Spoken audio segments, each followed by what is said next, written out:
LTC has just released their new 65% keyboard, the NB682 mechanical keyboard, which features a TFT screen.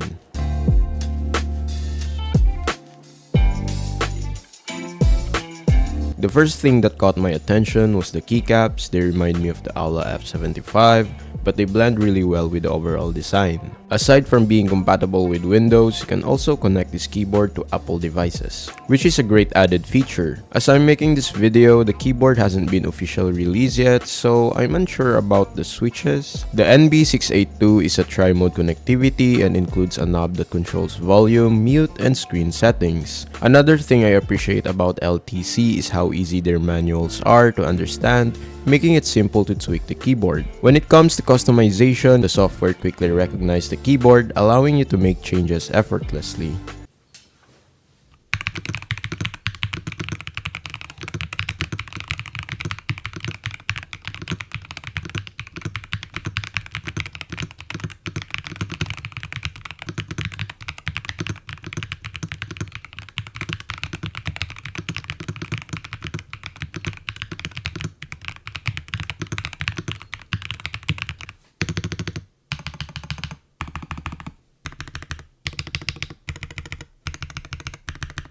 So far, this is the best 65% keyboard I've seen, especially with the TFT screen. You can use it to check your PC status, change RGB lighting, or even display an anime GIF. If you're planning to get this keyboard, head over to the ltcofficial.com.